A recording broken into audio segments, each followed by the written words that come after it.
Hi everyone, welcome. I'm down here in my wormery preparing to check in on what used to be known as the outdoor worm bag version 5.0, which first got bought indoors, no more outdoor, got pulled out of the bag, not even in the bag anymore.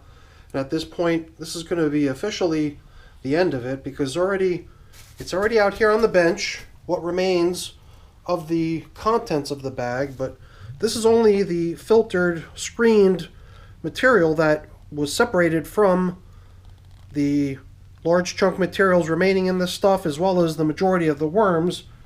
And yeah, that piece of plywood over there is the old familiar cover from Outdoor Worm Bag version 5.0. But yeah, it was 19 days ago that we separated the worms and all the large chunk materials to start off a new system that just sort of sat around for a week before getting its first feeding. That was 12 days ago. So 7 days just being idle, in the past 12 days having an opportunity to work on that first feeding of theirs. So today's going to be a little bit of a family reunion.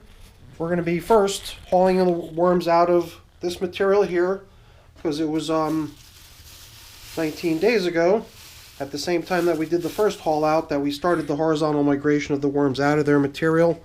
So hopefully what's gathered here is the entirety of the worms that were occupying this material over here, and then once we've gathered them up, we'll bring them over to their new home, reunite them with the rest of the family, and at that time we're also going to give them a nice little feast.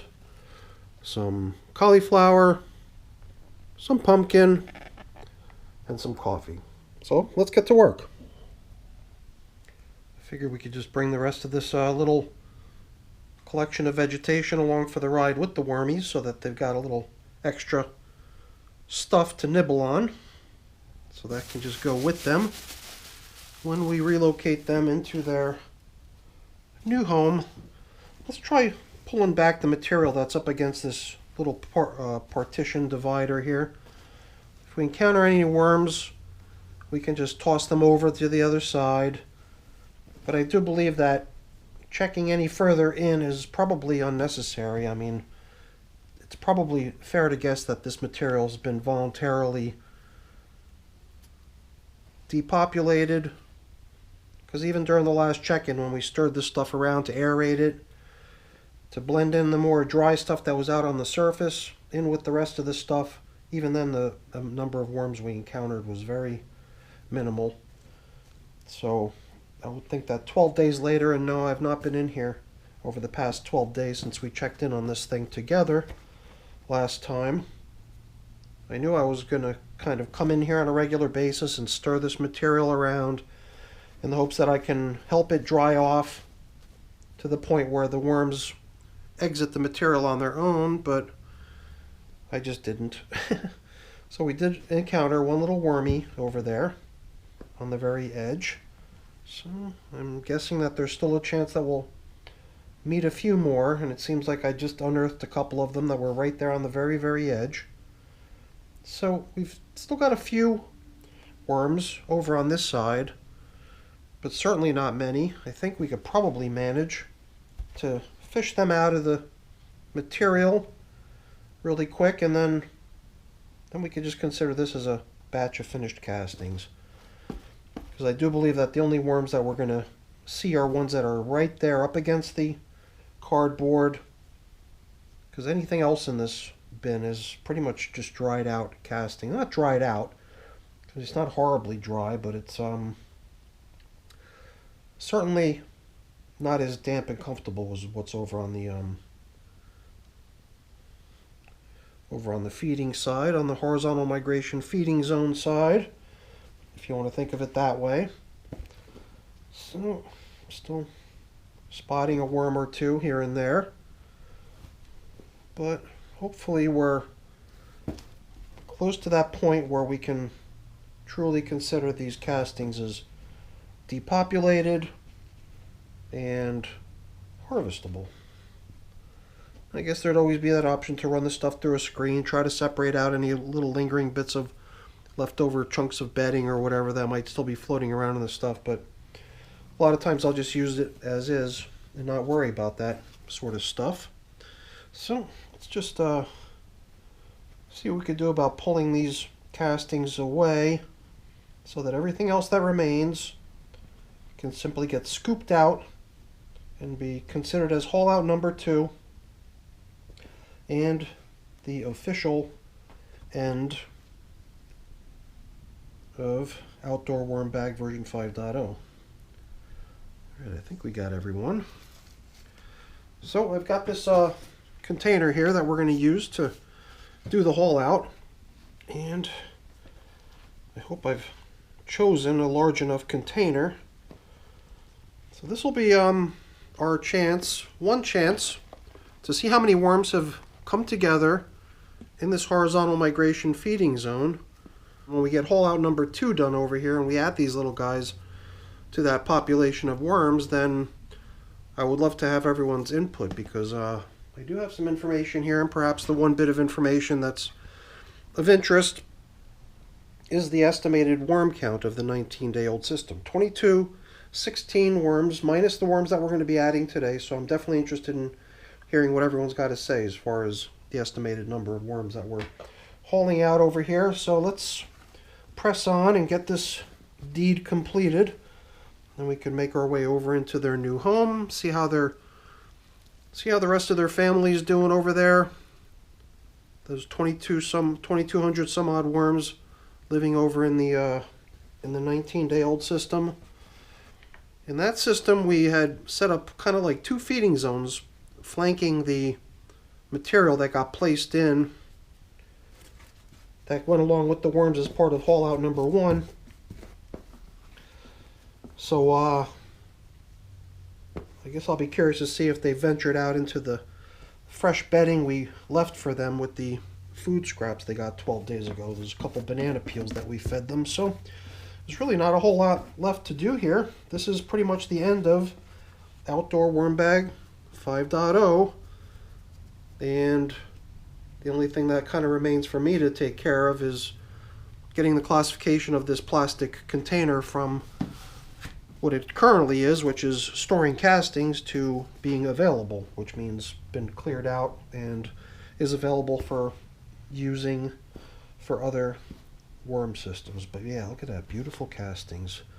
So that's it. That's the end of Outdoor Worm Bag version 5.0. So let's get a reunion going. Let's get those little worms that we just hauled out here, haul out number 2, and move them over into the new bin, where we're going to have a little family reunion and a yummy feeding. And so I guess that makes it official. This will be the end of this little decorative piece of plywood. It really belongs with the castings and not the new system that we're going to be feeding. The new system that we're going to be feeding is now a full-fledged indoor worm system. And the 2216 worms that already occupy the system are going to be enhanced by a few worms that we're going to be adding in here now. But first we're going to take care of getting the system fed, and just to see how they're doing on day 19 following feeding number 1. So now I did think that perhaps it will be interesting to see how these worms reacted or responded to the nice brand new bedding we flanked the material on the outside with, because this system last week was actually not just fed but also transitioned from a smaller container that they were being held in temporarily into this kind of forever home. So they've only been in this container for the 12 of the 19 days, and out here I already see a couple worms right there on the bottom.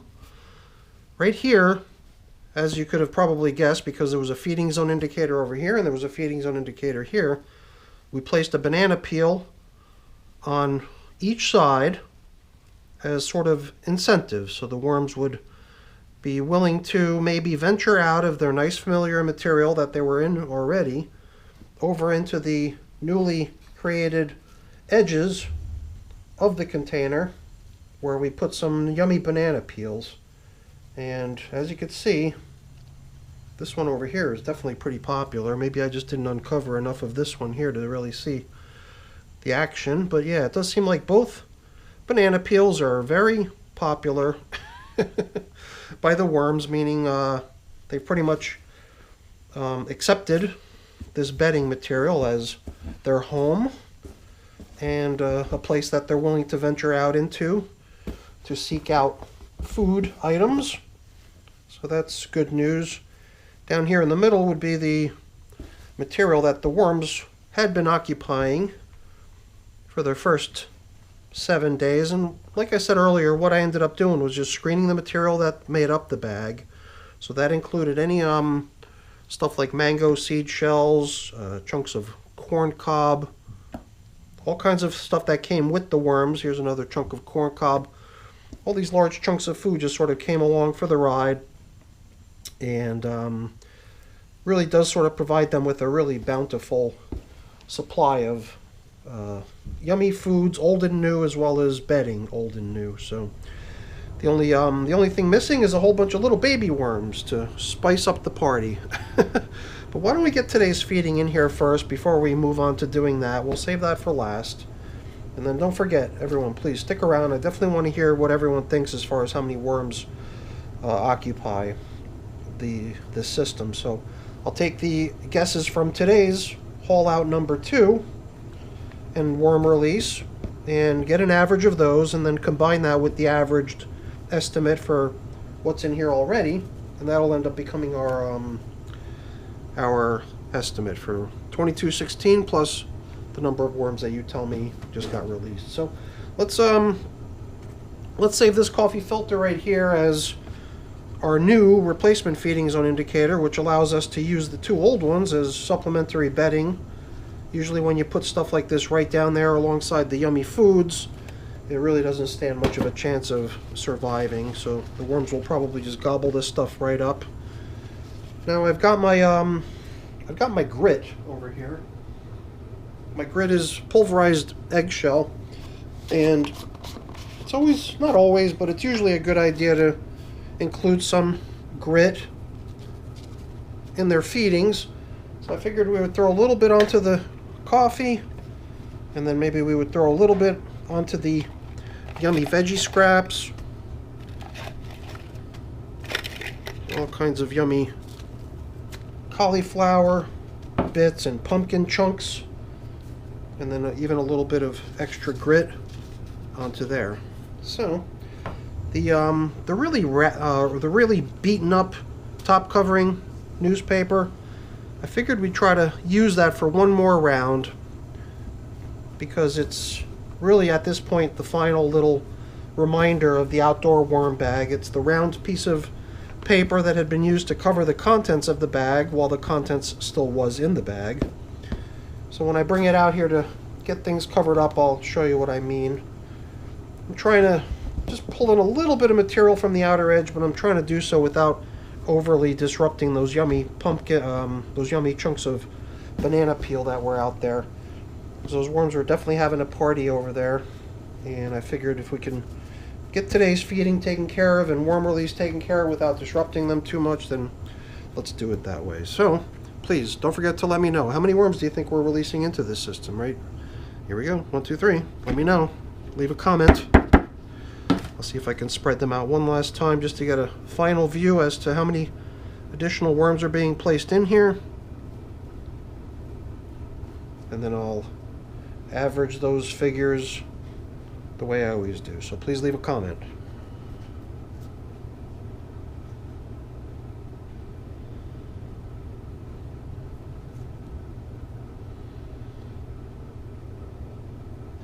You know what, how about if just for good measure we sprinkle a little bit of my worm chow out here on the surface? I think they'll appreciate that. And that'll be the feeding. Feeding number 2 for the 19-day-old system, now with a greater number of worms than what we had in there previously. I'm looking forward to hearing what everyone thinks. So you can see the shape of it round. And it just got thrown in here pretty much as is. And you can see the worms definitely took a nice bite out of the middle of it, which is kind of cool to see. We'll put it right back out there for them to continue nibbling on, just like they had been previously. Oh, but let's not forget, we've got a feeding zone indicator. Let's get that down here to show ourselves where we fed, right there. And then we can get things covered up. So that was a fun little check-in, and it's always fun and kind of a feeling, a sense of accomplishment almost, to bring a system to an end, you know, starting it out, populating it from the beginning and seeing it through to almost a year of age. So that outdoor worm bag version 5.0 was a good one. I enjoyed it a lot, and one of these days soon it's going to be time to get the outdoor system reincarnated as version 6. So, for now, here we are with my newest indoor system, and not very old, 19 days of age. I look forward to hearing everyone's guesses so we can get the updated population estimate of this thing re-averaged, and then I'll be announcing that new information in an upcoming video. Alright everyone, that's it for the video. Hopefully you enjoyed it. If you did, as always, please don't forget to leave me a quick thumbs up before you go. That's always really appreciated. And if you haven't done so already, please also consider subscribing to the channel. That's very much appreciated as well. Alright everyone, have a great day. Thanks for watching. Bye now.